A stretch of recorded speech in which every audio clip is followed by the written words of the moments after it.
नमस्कार, मैं जया गुप्ता। इस वीडियो में मैं 21 फरवरी 2021 को हुई RSCIT एग्ज़ाम की आंसर की लेकर आई हूँ, जो कि आपको व्याख्या के साथ मिलेगी। हमारे चैनल पर आपको सबसे पहले सबसे सटीक और सबसे सही आंसर की विद डिस्क्रिप्शन के साथ मिलती है।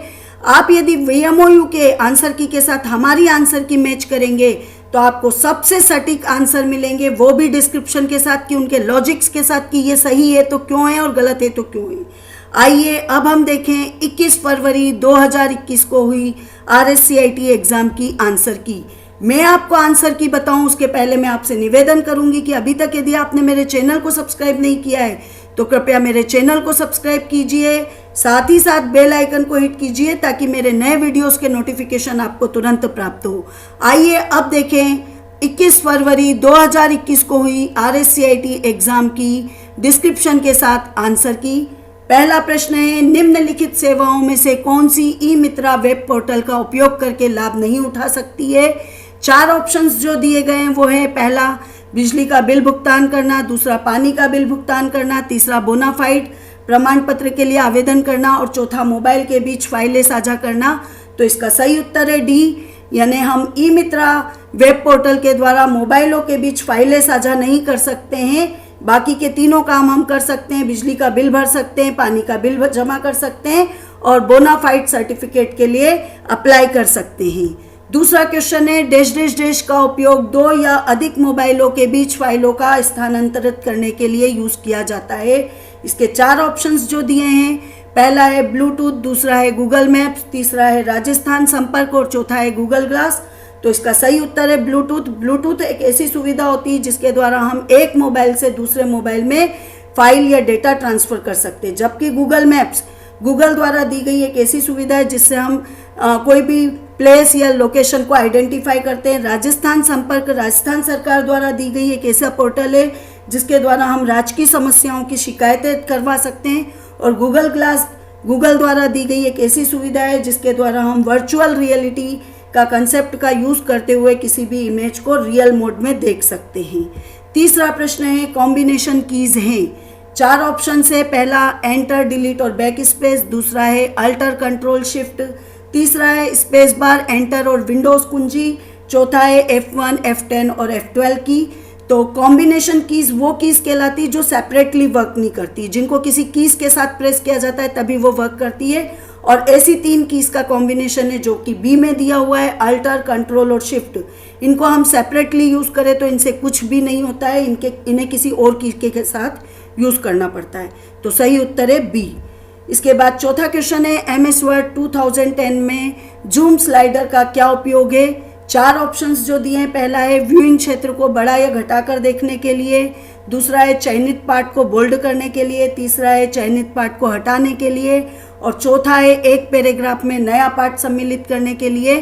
तो इसका सही उत्तर है व्यूइंग क्षेत्र को बढ़ाकर या घटा करके देखने के लिए जूम का प्रयोग किया जाता है। जूम का मतलब ही होता है बड़ा करना या छोटा करना, जबकि चयनित टेक्स्ट को बोल्ड करना या चयनित टेक्स्ट को हटाना ये फॉर्मेटिंग के काम हो जाते हैं। और टेक्स्ट में नया टेक्स्ट इंसर्ट करवाना पैराग्राफ में, ये इंसर्टिंग का काम हो जाता है या ये भी फॉर्मेटिंग का काम कहलाता है। इसलिए इसका सही उत्तर है ए, बाकी के 3 ऑप्शंस गलत हैं। 5वां प्रश्न है, MS Excel 2010 में फ्रिज पेन कमांड का प्रयोग क्या है।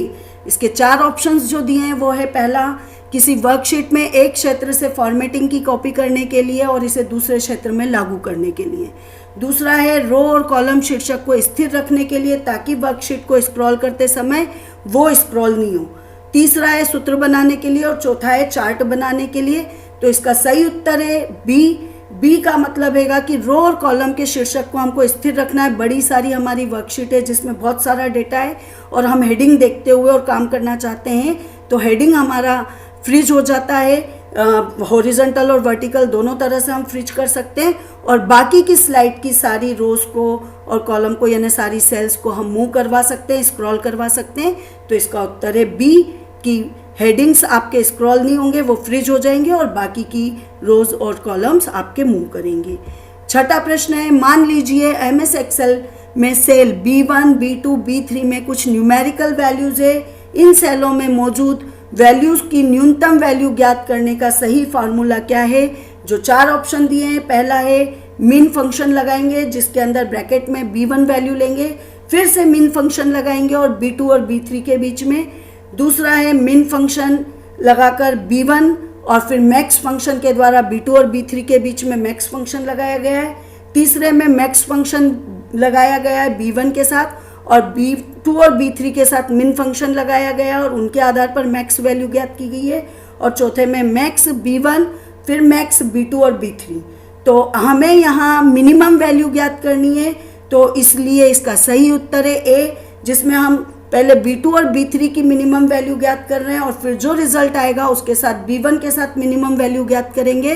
तो ए जो आंसर है वो सही है, बाकी के आंसर सही नहीं है। मैंने यहाँ पर पिक्चर में भी दिखा रखा है आपको कि मैंने 3 वैल्यू ली है, तो इनमें सबसे छोटी वैल्यू 8 है जो कि आंसर में दिखाई गई है फंक्शंस को यूज़ करने के बाद। इसके बाद अगला क्वेश्चन है dash dash dash screen lock विकल्प 9 डॉट्स की एक श्रृंखला के साथ एक विशिष्ट स्वाइप पैटर्न का उपयोग करके एंड्रॉयड डिवाइस को अनलॉक करता है। इसमें 4 ऑप्शन दिए, पहला स्वाइप, दूसरा पैटर्न, तीसरा पिन और चौथा पासवर्ड। तो इस तरह का जो ये 9 डॉट्स के साथ हम कोई डिज़ाइन बनाकर, कोई इस पिक्चर बनाकर और इसको एंड्रॉयड मोबाइल को अनलॉक करते हैं, इसको कहा जाता है पैटर्न। तो इसका सही उत्तर है पैटर्न, और पैटर्न के द्वारा हम इसमें मोबाइल को अनलॉक करके और यूज़ कर सकते हैं। 8वां क्वेश्चन है SSO यानी सिंगल साइन ऑन का उद्देश्य क्या है। इसके 4 ऑप्शन दिए हैं, हेल्प डेस्क की लागत कम करना, ग्राहक की संतुष्टि बढ़ाना, उत्पादकता को बढ़ाना और ये सभी। तो इसका सही उत्तर है ये सभी, क्योंकि SSO एक तरह का आईडी होता है जो कि हम अपने मोबाइल पर SSO आईडी बनाकर और राजस्थान सरकार द्वारा दी जाने वाली सभी सेवाओं को अपने मोबाइल पर यूज़ कर सकते हैं, जिससे ग्राहकों की संतुष्टि भी बढ़ती है। हेल्प डेस्क मतलब जहां पर ये सारी सुविधाओं को हम ऑफिशियली यूज़ कर सके या काम कर सके, वहां की लागत कम हो जाती क्योंकि व्यक्ति विशेष इनको एक्सेस करने लग जाता है, और उत्पादकता भी बढ़ जाती क्योंकि व्यक्ति अपने हिसाब से इसका काम यूज़ करने लगता है, तो हर व्यक्ति के पास ये पहुंच जाती है। तो इसलिए इसका सही उत्तर है ये सभी। 9वां प्रश्न है MS PowerPoint 2010 स्लाइड में डैश डैश डैश को नहीं डाला जा सकता।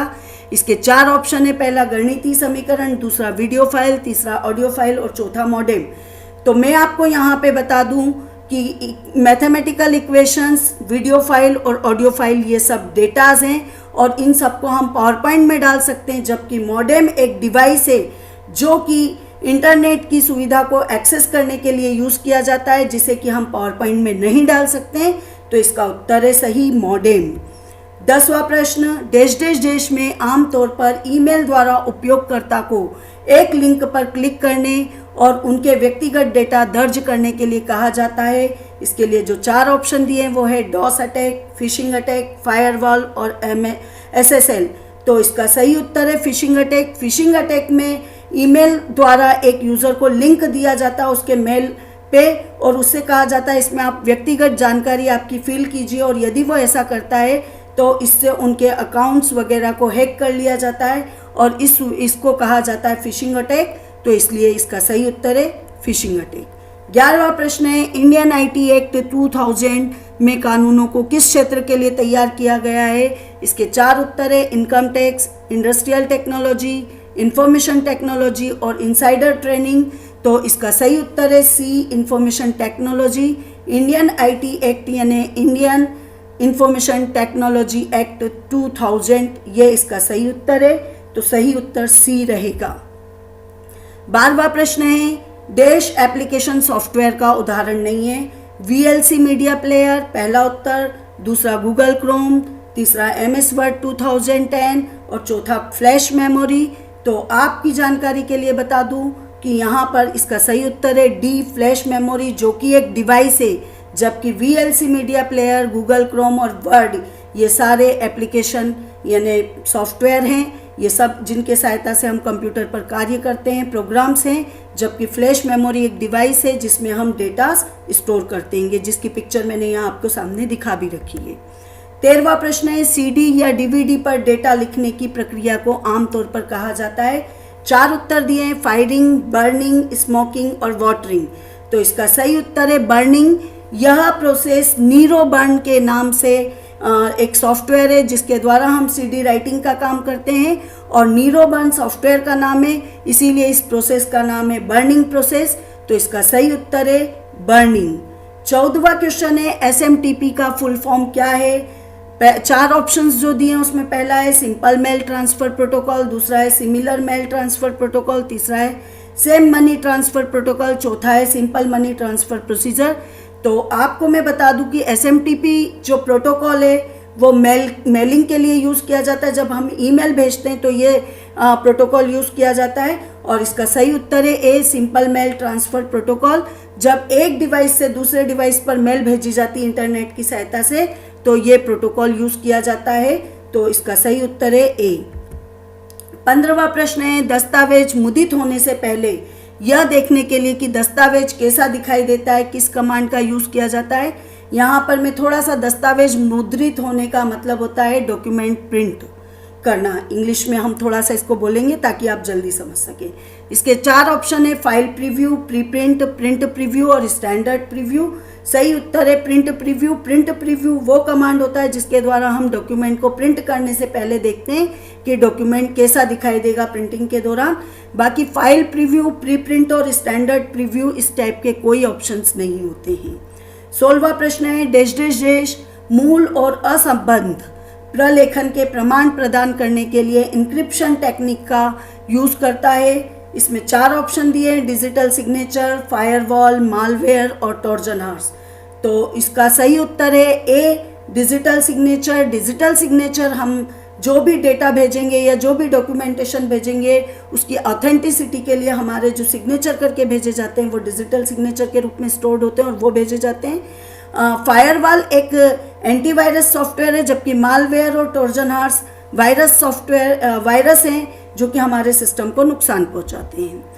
17वां प्रश्न है एमएस वर्ड 2010 में डैश डैश डैश एक स्थान या पाठ का चयन करता है जिसे आप नाम और भविष्य के संदर्भ के लिए पहचानते हैं। इसके 4 ऑप्शन दिए हैं bookmark, clip art, format painter और अंडू। तो इसका सही उत्तर है बुकमार्क। जिस तरह से आप मैन्युअली रीडिंग के दौरान बुकमार्क लगाते हैं ताकि बाद में जब कभी आप पढ़ाई करें वापस से उसी चीज़ को पढ़ें तो वहीं पर पहुंच जाएं, इसी तरह से हमें एमएस वर्ड में भी सुविधा दी होती है ताकि हम कहीं काम कर रहे हैं तो वहाँ पर हम बुकमार्क इंसर्ट करवा दें और बाद में जब वापस उस जगह पर काम करने के लिए पहुँचे तो हम फटाफट उस जगह पर ओपन कर लें। क्लिप आर्ट एक सुविधा होती है वर्ड में जिसके द्वारा हम कोई भी इमेज इंसर्ट करवाते हैं। फॉर्मेट पेंटर की भी एक सुविधा होती है जो कि हमारे फॉर्मेट को पेंट कर देता है, एक फॉर्मेट को दूसरे टेक्स्ट के लिए फॉर्मेट पेंट कर देता है। और अंडू का मतलब आप जानते ही हैं कि किसी भी कमांड को कैंसिल करने के लिए यूज़ किया जाता है। तो इसका सही उत्तर है ए बुकमार्क। 18वां प्रश्न है निम्न में से कौन आयकर सेवाओं के अंतर्गत आता है। 4 ऑप्शंस जो दिए हैं उसमें पहला है पैन कार्ड आवेदन एंड अपडेशन, दूसरा है टिकट बुकिंग सेवाएं, तीसरा है टिकट रद्द सेवाएं, चौथा है ऑनलाइन रिफिल बुकिंग। तो इसका सही उत्तर है पैन कार्ड आवेदन और अपडेशन, क्योंकि पैन कार्ड के लिए अप्लाई करना और उसको अपडेट करवाना आयकर के अंतर्गत आता है, जबकि टिकट बुकिंग सेवाएं और टिकट रद्द सेवाएं रेलवे और रोडवेज के लिए आती है और ऑनलाइन रिफिल बुकिंग गैस के लिए यूज़ होने वाली सेवा है। तो इसका सही उत्तर है ए। 19वां प्रश्न है निम्नलिखित विकल्पों में से ईमेल पते का वैध उदाहरण चुनिए। तो इसमें 4 ऑप्शन दिए हैं। पहला है www.vmou.ac.in, दूसरा है गूगल, तीसरा है rcit@vmou.ac.in और चौथा है 192.168.0.1। तो आपको मैं यहाँ बता दूं कि सही उत्तर है rcit@vmou.ac.in। पहला उत्तर जो है www.vmou.ac.in ये किसी वेबसाइट का एड्रेस है जिसमें www आता है, वो वेबसाइट का एड्रेस होता है। गूगल कंपनी का नाम है। rcit@vmou.ac.in ये ईमेल एड्रेस है जिसमें @ आ रहा है, ईमेल एड्रेस में @ आना जरूरी है। और चौथा जो है 192.168.0.1 ये DNS है, डोमेन नेम सर्वर, इसको रिप्रेजेंट करता है ये। 20वां प्रश्न है MOOCs का पूर्ण रूप क्या है, यानी इसका फुल फॉर्म क्या है। 4 ऑप्शन दिए हैं massive open online courses, money on online courses, more open online courses, movie on online computer science. तो इसका सही उत्तर है मैसिव ओपन ऑनलाइन कोर्सेज, जो मैंने यहाँ आपको पिक्चर में बता भी रखा है। 21वां प्रश्न है, निम्नलिखित में से सबसे मजबूत पासवर्ड का चयन कीजिए, यानी सबसे स्ट्रेंथफुल पासवर्ड जिसे कोई भी तोड़ नहीं सके, वो कौन सा होगा। 4 ऑप्शन दिए हैं, 1 2 3 ABC, दूसरा है VMOU RSCIT, तीसरा है VMOU@RSCIT 1 2 3 और चौथा है 1 2 3 4। तो मैं आपकी जानकारी के लिए पहले बता दूं कि स्ट्रेंथफुल पासवर्ड वो पासवर्ड होता है जिसमें अल्फा न्यूमेरिक वैल्यूज होनी चाहिए और साथ ही साथ कुछ स्पेशल जो कीज होती है वो होनी चाहिए। वो पासवर्ड जो होता है जिसमें ये सारी चीज़ें होती हैं वो स्ट्रेंथफुल पासवर्ड होता है। तो हमारे पहले ऑप्शन में 1 2 3 ABC दिया हुआ है जिसमें डिजिट्स दिए, कैरेक्टर दिए, परंतु कोई स्पेशल यानी साइन नहीं दिया हुआ है। दूसरा जो है VMOU RSCIT, इसमें लेटर्स को कैपिटल और स्मॉल केस में यूज़ किया है पर डिजिट्स नहीं है, इसलिए इसको तोड़ना आसान होता है। तीसरा वाला जो है इसमें VMOU@RSCIT 1 2 3, इसमें कैरेक्टर्स भी है, इसमें डिजिट भी है, स्पेशल साइन भी है इसमें जैसे @ का, तो ये सबसे स्ट्रेंथफुल पासवर्ड है, यही हमारा सही उत्तर है। और चौथे वाले में 1 2 3 4 ये डिजिट्स है, इसमें केवल, इसमें कुछ भी नहीं है कैरेक्टर्स वगैरह, तो बाकी के पासवर्ड वीक पासवर्ड कहलाते हैं और तीसरा वाला जो पासवर्ड है वो स्ट्रेंथफुल पासवर्ड कहलाएगा। 22वां क्वेश्चन है, UPI का फुल फॉर्म क्या है। 4 ऑप्शंस दिए हैं, unified payment interface, unidentified payment information, C है इसका यूनिफॉर्म पेमेंट इंफॉर्मेशन और D है यूनियन प्रोसेस इंटरफेस। तो इसका सही उत्तर है यूनिफाइड पेमेंट इंटरफेस, जिसके द्वारा हम ऑनलाइन पेमेंट की सुविधा यूज़ कर सकते हैं। मैंने यहाँ पिक्चर में बता रखा है कि पेटीएम, जीपे, भीम वगैरह ये जो ऐप्स हैं जिनके द्वारा हम ऑनलाइन पेमेंट करते हैं उन्हें कहते हैं UPI, यूनिफाइड पेमेंट इंटरफेस। 23वां क्वेश्चन है, निम्नलिखित में से गलत कथन का चयन कीजिए। 4 ऑप्शंस दिए हैं। पहला ऑप्शन है, माइक्रोसॉफ्ट वर्ड 2010 में PDF में एक डॉक्यूमेंट सेव कर सकते हैं। MS वर्ड 2010 में फाइल प्रिंट करने के लिए Ctrl+P शॉर्टकट की का यूज़ किया जाता है। तीसरा है, जीमेल ईमेल भेजने और प्राप्त करने के लिए यूज़ किया जाता है। और चौथा है, POS टर्मिनल वेब ब्राउज़र का एक उदाहरण है। तो मैं आपको यहाँ पे बता दूँ कि गलत जो कथन है वो है POS टर्मिनल वेब ब्राउज़र का एक उदाहरण है, जबकि POS वेब ब्राउज़र का उदाहरण नहीं है। POS का पूरा नाम होता है पॉइंट ऑन सेल, जो कि हम जब भी कहीं शॉपिंग करते हैं तो जहां पेमेंट किया जाता है वो एरिया जहां पर हम मल्टी मोड सिस्टम के द्वारा पेमेंट करते हैं वो एरिया पॉइंट ऑन सेल कहलाता है। जैसे आप शॉपिंग मॉल वगैरह में जाते हैं जहां पेमेंट किया जाता है वो POS कहलाता है। तो ये डिवाइस जो है जिसके द्वारा हम कार्ड स्वैप कर रहे हैं वो POS टर्मिनल का एक एग्जाम्पल है, इसलिए ये उत्तर गलत है। बाकी के 3 ऑप्शन सही हैं, तो इसका सही उत्तर है D, गलत कथन D है। 24वां क्वेश्चन, MS Excel 2010 में = लेन अंडर डबल कोट्स में VMOU RSCIT double quotes close का आउटपुट क्या होगा। तो यहाँ पर लेन फंक्शन दिया हुआ है। लेन फंक्शन का प्रयोग किया जाता है जो भी स्ट्रिंग दी हुई है फंक्शन के अंदर उसकी लेंथ का पता लगाना। अब यहाँ पर VMOU और RSCIT 2 लाइनों में दिया हुआ है, तो हमें ये समझ नहीं आ रहा है कि VMOU और RSCIT के बीच में स्पेस है या नहीं है। यदि स्पेस है तो इसका आंसर 10 होता है, जैसा कि मैंने आपको मेरे पिक्चर्स में दिखाया है। पर यदि बाय द वे स्पेस नहीं होता है, VMOU RSCIT एक साथ लिखे हुए हैं, तो इसका आंसर 9 हो जाएगा फिर ऐसी कंडीशन में। तो यहाँ पर थोड़ी सी ये, चूंकि 2 लाइन में लेन फंक्शन लिखा हुआ दिख रहा है तो इसलिए हम ये पता नहीं लगा पा रहे हैं, पर हमने इसको स्पेस को कंसीडर किया, इसलिए मैंने इसका उत्तर 10 बताया। और यदि स्पेस नहीं होता तो इसका आंसर 9 होता। 25वां प्रश्न देखें, डैश डैश डैश राजस्थान के लिए SAS और पास के आधार पर end to end cloud enable है। तो इसके 4 ऑप्शन है, राजमेघ, राजधारा, राज सेवा द्वार और राज संपर्क। ये चारों राजस्थान सरकार के पोर्टल्स हैं। इसका सही उत्तर है राजमेघ। राजमेघ एक ऐसा पोर्टल है जिसमें सॉफ्टवेयर एज ए सर्विस और प्लेटफॉर्म एज ए सर्विस के आधार पर हम end to end cloud enable करते हैं। 26वां क्वेश्चन है, MS वर्ड 2010 में बुलेट्स और नंबरिंग किस टैब में होता है। डैश डैश डैश टैब में होता है। 4 टैब के नाम दिए हैं, insert tab, view tab, home tab और डिज़ाइन टैब। तो सही उत्तर है होम टैब। मैंने पिक्चर में दिखाया हुआ है कि होम टैब ओपन है और उसमें दिया हुआ है बुलेट्स और नंबरिंग, तो इसका सही उत्तर है होम टैब। 27वां प्रश्न है विंडोज 10 में रिस्टोर पॉइंट का उपयोग क्या है। 4 ऑप्शंस जो दिए हुए हैं, पहला है दस्तावेज की हार्ड कॉपी प्राप्त करने के लिए, दूसरा है कंप्यूटर में खराबी की स्थिति में कंप्यूटर को पुनर्प्राप्त करने के लिए, तीसरा है दस्तावेज और फाइलों को हार्ड ड्राइव में स्टोर करने के लिए, और चौथा है पुराने उत्पादों को पुनर्विक्रय करने के लिए। तो इसका सही उत्तर है कंप्यूटर में जब खराबी आ जाए या कंप्यूटर हैंग हो जाए तो ऐसी स्थिति में हमारी जो भी फाइलें वगैरह है उनको रिट्राइव यानी फिर से प्राप्त करने के लिए, रिस्टोर करने के लिए रिस्टोर पॉइंट का यूज़ किया जाता है। 28वां प्रश्न है आप कंप्यूटर सिस्टम को गति, भंडारण और प्रदर्शन के अनुसार कैसे वर्गीकृत कर सकते हैं। निम्नलिखित में से सही विकल्प का चयन कीजिए। इसमें 4 ऑप्शन दिए हैं, इम्पैक्ट और नॉन इम्पैक्ट पहला, दूसरा माउस, टच पैड और ट्रैक बॉल, तीसरा है जीमेल, याहू मेल, और चौथा है सुपर, मेनफ्रेम, मिनी और माइक्रो।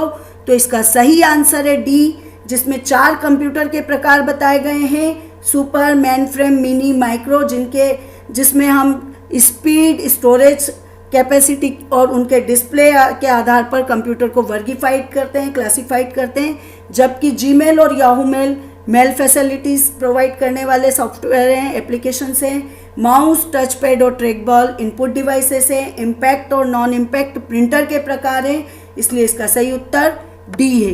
29वां प्रश्न निम्नलिखित का मिलान कीजिए। 3 ऑप्शंस जो दिए हुए हैं जिनको हमें मैच करना है। पहली तरफ दिया हुआ है एंड्रॉयड, इसके सामने दिया हुआ है ब्राउज़र, दूसरा क्रोम, इसके सामने मोबाइल ओएस, तीसरा फेसबुक, सोशल नेटवर्किंग वेबसाइट्स। तो आपकी जानकारी के लिए बता दूं कि एंड्रॉयड एक मोबाइल ओएस है, यानी पहले का सही उत्तर है दूसरा। क्रोम एक ब्राउज़र है, यानी दूसरे का सही उत्तर है पहला। और फेसबुक एक सोशल नेटवर्किंग वेबसाइट है, यानी तीसरे का उत्तर है तीसरा। और ऐसा सही मिलान है सी, जिसमें पहले का उत्तर दूसरा, दूसरे का पहला और तीसरे का तीसरा। तो सही उत्तर है सी। 30वां प्रश्न है MS एक्सेल 2010 चार्ट में डैश डैश डैश डेटा बिंदु का वास्तविक मूल्य होता है। 4 ऑप्शंस दिए हैं, लीजेंड, चार्ट शीर्षक, ग्रिड लाइंस और डेटा लेवल। तो यहाँ पर सही उत्तर है डेटा लेवल। डेटा लेवल हमारी जो भी कॉलम्स वगैरह जिस भी टाइप का हम चार्ट बना रहे हैं उसके जो भी पॉइंट्स बनते हैं वहाँ की वैल्यूज़ को रिप्रेजेंट करते हैं। जैसे इस चार्ट में जो ब्लिंक हो रही है वैल्यूज़ वो डेटा लेवल्स हैं, जो कि बताया जा रहा है कि इस जगह की वैल्यूज़ क्या है, इस पॉइंट की वैल्यूज़ क्या है। इसके बाद 31वां क्वेश्चन है डैश डैश डैश आपको यह चुनने में सक्षम बनाता है कि किसी दस्तावेज में पैराग्राफ को बाएं दाएं मार्जिन से कितनी दूर ले जाना है। इसके लिए 4 ऑप्शन दिए हैं, इंडेंट, मेलमर्ज, बोल्ड और हाइपरलिंक। तो इसका सही उत्तर है इंडेंट। इंडेंट बटन पर हम क्लिक करके टेक्स्ट को लेफ्ट या राइट की साइड में थोड़ा सा दूर ले जा सकते हैं, एक स्पेसिफिक डिस्टेंस से आगे या पीछे खसका सकते हैं लेफ्ट राइट में। जबकि मेलमर्ज एक ऐसी सुविधा होती है जो कि हम मेलिंग के लिए यूज़ करते हैं। बोल्ड हम टेक्स्ट को करके और दिखाते हैं। और हाइपरलिंक का मतलब एक और ऐसी सुविधा है जिसमें हम एक लिंक तैयार करते हैं जिससे हम टेक्स्ट पे या दूसरी फाइल पे पहुंच सकते हैं डायरेक्ट। 32वां प्रश्न है डैश डैश डैश और डैश डैश डैश क्रमशः सुपर स्क्रिप्ट और सब स्क्रिप्ट के उदाहरण हैं। मैं आपको इसके 4 ऑप्शन बताऊं उसके पहले मैं आपको सुपर स्क्रिप्ट और सब स्क्रिप्ट की जानकारी दे दूं। सुपर स्क्रिप्ट ऑप्शन को जब हम सिलेक्ट करते हैं तो जो सिलेक्टेड टेक्स्ट रहता है वो ऊपर पावर के रूप में दिखाई देता है और सब स्क्रिप्ट में जो सिलेक्टेड टेक्स्ट रहता है वो नीचे बेस के रूप में दिखाई देता है। तो आप देखें 4 ऑप्शन क्या दिए हैं। पहले ऑप्शन में x, बेस में a और दूसरे में x, बेस और पावर में b, जो कि उल्टा बता दिया है। सुपर स्क्रिप्ट में तो ऊपर होना चाहिए, यहाँ बेस में दिखा दिया तो ये गलत है। दूसरा b जो है ऑप्शन वो देखें, x और ऊपर सब स्क्रिप्ट सुपर स्क्रिप्ट के रूप में दिखाया गया है a, और फिर दूसरी वैल्यू इसमें दी है x और सब स्क्रिप्ट के रूप में दिया है b, जो कि सही है। तीसरे में इन्होंने x b दिया है, x a को बोल्ड बताया है, x b को इटैलिक बताया, जो कि नहीं होगा, ये गलत रहेगा। और चौथा d है जिसमें x a x b को बीच में से एक लाइन से कटा हुआ बताया जिसे स्ट्राइक थ्रू कहा जाता है, तो पहला, तीसरा और चौथा गलत उत्तर है, दूसरा सही है, जिसमें एक्स में ए को सुपरस्क्रिप्ट और बी को सबस्क्रिप्ट के रूप में दिखाया है, जो मैंने यहाँ पर आपको पिक्चर में भी दिखाया गया है। 33वां क्वेश्चन है, वक्तव्य एक सेकेंडरी मेमोरी एक वोलेटाइल मेमोरी है, वक्तव्य दो रोम एक नॉन वोलेटाइल मेमोरी है। निम्नलिखित में से उचित विकल्प का चयन कीजिए। पहला विकल्प जो है वो है वक्तव्य एक सही है और वक्तव्य दो गलत है। दूसरा है वक्तव्य एक गलत है और वक्तव्य दो सही है। तीसरा है दोनों वक्तव्य एक और दो गलत है और चौथा है दोनों वक्तव्य एक और दो सही है। तो मैं यहाँ आपकी जानकारी के लिए कि बता दूं कि सेकेंडरी मेमोरी को रोम के नाम से भी जाना जाता है, रीड ओनली मेमोरी, जिसको केवल हम पढ़ सकते हैं, और सेकेंडरी मेमोरी का भी यही काम होता है। तो यहाँ पर दोनों ऑप्शन अलग अलग बातें कह रहे, तो दो सी और डी तो आपके गलत हो चुके हैं, इसलिए दोनों तो सही होने ही नहीं। अब सेकेंडरी मेमोरी एक वॉलेटाइल मेमोरी नहीं होती है, क्योंकि ये ख़त्म नहीं होती जब तक कि हम इसको नहीं मिटाएं। तो ये एक नॉन वॉलेटाइल मेमोरी कहलाती है, यानी ये स्थायी मेमोरी होती है। तो वक्तव्य एक गलत है और वक्तव्य दो सही है, इसका ये सही उत्तर है, क्योंकि पहला भी गलत है कि वक्तव्य एक सही है और वक्तव्य दो गलत है। तो इसका सही उत्तर है वक्तव्य एक गलत है और वक्तव्य दो सही है, क्योंकि रीड ओनली मेमोरी में जो भी टेक्स्ट लिखा जाता है वो तब तक स्टोर रहता है जब तक कि हम उसे नहीं हटाएं, यानी वो स्थायी डेटा रखता है, इसलिए इसको स्थायी मेमोरी भी कहा जाता है। 34वां प्रश्न है, dash dash dash Windows 10 user interface के नीचे के भाग में मौजूद होती है और आमतौर पर इसमें स्टार्ट मेन्यू होता है। इसके 4 ऑप्शन दिए हैं, पहला टास्क बार, दूसरा आइकन, तीसरा माइक्रोसॉफ्ट और चौथा फायरवॉल।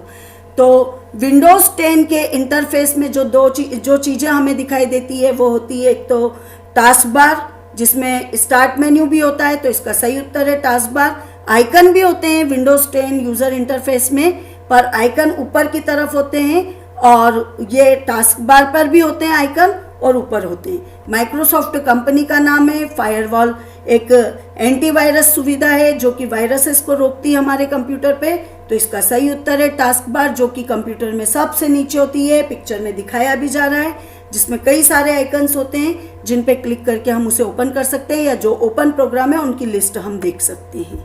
35वां क्वेश्चन है, मॉडेम डैश डैश डैश के लिए संक्षिप्त नाम है। 4 ऑप्शंस पहला दिया है मॉडल्ड, डीमॉडल्ड, दूसरा मोशन डिवाइस, तीसरा मोशन डिक्यूमेशन और चौथा मॉड्यूलेटर, डीमॉड्यूलेटर। तो मैं आपको यहाँ पे बता दूं कि मॉडेम एक डिवाइस होता है जो कि हमारे द्वारा डिजिटल डेटा को एनालॉग में और फिर बाद में एनालॉग डेटा को डिजिटल में कन्वर्ट करने का काम करता है, और इस प्रोसेस को कहते हैं मॉड्यूलेशन और डीमॉड्यूलेशन की प्रोसेस। तो इन्हीं से मिलकर बना है मॉडेम, मॉड्यू, डीमॉड्यू। तो मॉडेम बना है, तो इसका सही उत्तर है मॉड्यूलेटर, डीमॉड्यूलेटर, डी। आपको मेरे ये सारे आंसर्स समझ में आए होंगे और आप चेक कीजिए आपने कितने क्वेश्चन के आंसर सही दिए हैं। आपके उज्जवल भविष्य के लिए बहुत बहुत शुभकामनाएं, और मुझे बताइए कमेंट्स करके कि आपके कितने क्वेश्चन सही हुए हैं। और अभी तक यदि आपने मेरे चैनल को सब्सक्राइब नहीं किया है तो चैनल को सब्सक्राइब कीजिए, इस वीडियो को लाइक और शेयर कीजिए ताकि और स्टूडेंट्स को भी इस वीडियो का लाभ मिल सके। धन्यवाद।